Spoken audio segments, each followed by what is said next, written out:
हमारे NNS सूफी network channel को like करें, सब्सक्राइब करें और बेल आइकन को दबाना ना भूलें।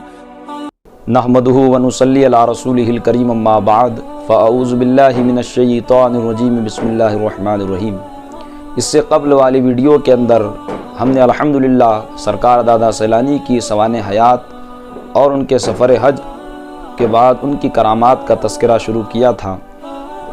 आपके ज़ाहिरी ज़माने के अंदर बेशुमार करामात आपसे ज़ाहिर हुई।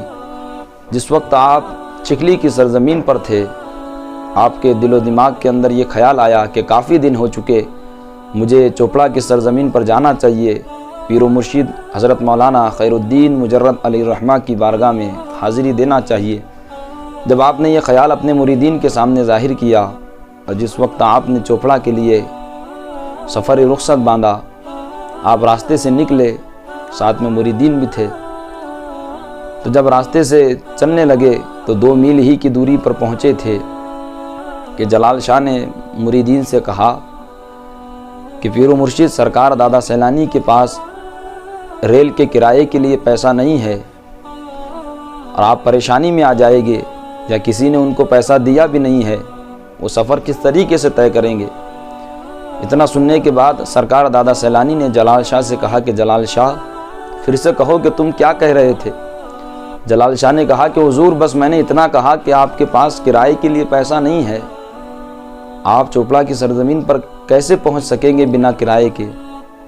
सरकार दादा सैलानी ने कहा, जलाल शाह, हमें किराए की ज़रूरत नहीं है। कहा कि वो हुजूर कैसे।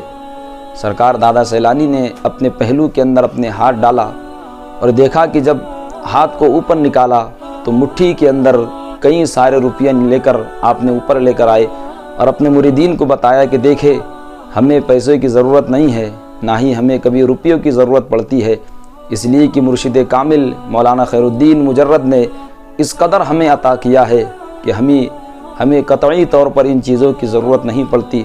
जब मुरीदीन और जलाल शाह ने देखा तो हैरान हो गए और देखने के बाद आपकी कदम बोसी करना शुरू कर दी, आपकी दस्त बोसी करना शुरू कर दी। सैयद हुसैन चीफ साहब जो आपके मुरीद थे और चिखली की सरज़मीन के बाशिंदे थे, एक दिन आपने सरकार दादा सैलानी की बारगाह में अरीज़ा पेश किया कि हुजूर, मेरा ख्याल चाहता है कि काफ़ी दिन हो चुके, आप मेरे घर चले और मेरी दावत को कबूल करें। सरकार दादा सैलानी ने सुनने के बाद कहा कि इंशाअल्लाह अज़ीज़, हम तुम्हारे घर चलेंगे। जब आप सैयद हुसैन चीफ साहब के घर पहुँचे, दावत कबूल करने के बाद आपने खाना वगैरह तनाउल फरमाया। फिर सैयद हुसैन चीफ साहब ने कहा कि हुजूर, आप हमारे हक़ में दुआ फरमाएं कि अल्लाह हमें एक भाई अता कर दे और इन 2 माइयों को भी औलाद अता कर दे, ये औलाद की नेमतों से महरूम है। सरकार दादा सैलानी ने अपने हाथों को उठाया, रब तबारक व ताला की बारगाह में दुआ की। एक अरसे के बाद अल्लाह तबारक व ताला ने उन तीनों औरतों को फ़र्जंद अता किया, जिससे उनके घर के अंदर एक खुशी का माहौल पैदा हुआ। साहिब किताब लिखते हैं कि सरकार दादा सैलानी ने एक दिन मुझसे कहा कि आप जाए और शानूर को हमारी बारगाह में लेकर आए, उससे कहे कि सैलानी मियाँ तुम्हें बुलाते हैं। साहिब किताब कहते हैं कि जब मैं शानूर मियाँ के पास गया, मैंने उनसे कहा कि हुजूर, सरकार दादा सैलानी तुम्हें बुलाते हैं। वो आए। आने के बाद सरकार दादा सैलानी ने उन्हें देखकर कहा कि शानूर मियाँ, आप बैठ जाए। शानूर मियाँ की आदत थी कि जहाँ कहीं बैठते थे, दीवार को टेक लगाकर तकिया लगाकर बैठ जाया करते थे।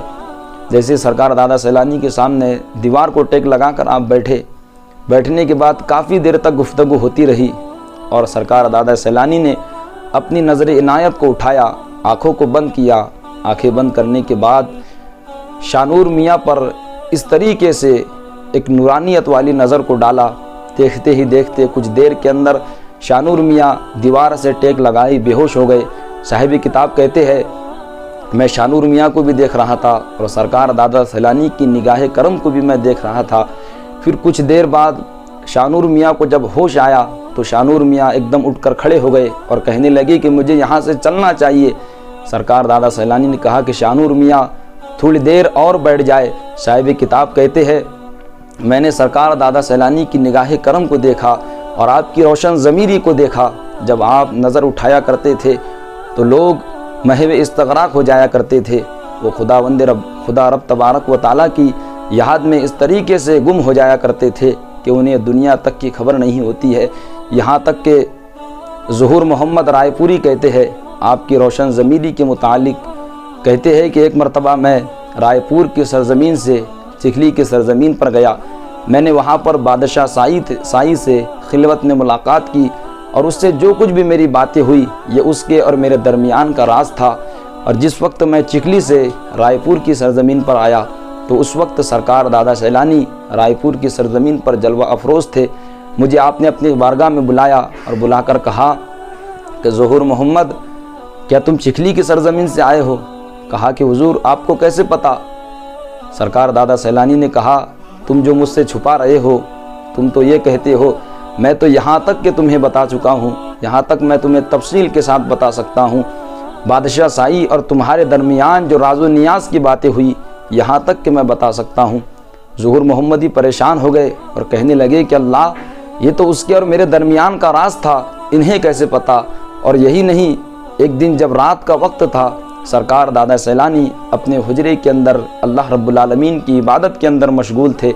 ظہور محمد کہتے ہیں کہ میں دروازے پر کھڑا تھا، سرکار دادا سیلانی نے مجھے آواز دیا اور کہا کہ ظہور محمد اندر آ جائے۔ جیسے ہی میں اندر گیا تو میں نے دیکھا کہ رات کے وقت کے اندر اس حجرے کے اندر بالکل اندھیرا تھا، لیکن سرکار دادا سیلانی کی نگاہ سے اس طریقے سے روشنی نکل رہی تھی کہ آپ کی نظر سے پورا حجرہ نور سے منور ہو چکا تھا۔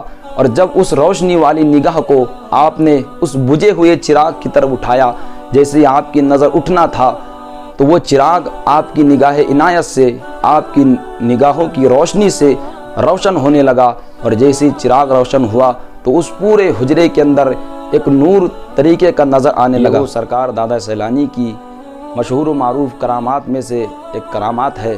جب تک آپ دنیا میں رہے آپ کی نظر عنایت سے لوگوں نے فیوز و برکات حاصل کیا، اور آج جب آپ اپنی مزار مقدس کے اندر آرام فرما ہے تو جو کوئی بھی آپ کے دیار مقدس پر حاضری دیتا ہے یہ تو وہ مشاہدہ کرتا ہے کہ جس طریقے سے مرشد کامل کے فیوز و برکات کو آپ نے دنیا کے اندر پھیلایا، لوگوں کی ظاہری و باطنی اصلاح فرمائی، ان کو اپنی نظر عنایت سے نوازا، آج بھی آپ اپنے مزار مقدس کے اندر سے لوگوں کی تمنائیں، ان کی التجائیں سنتے ہیں اور ان پر نظر عنایت فرماتے ہیں۔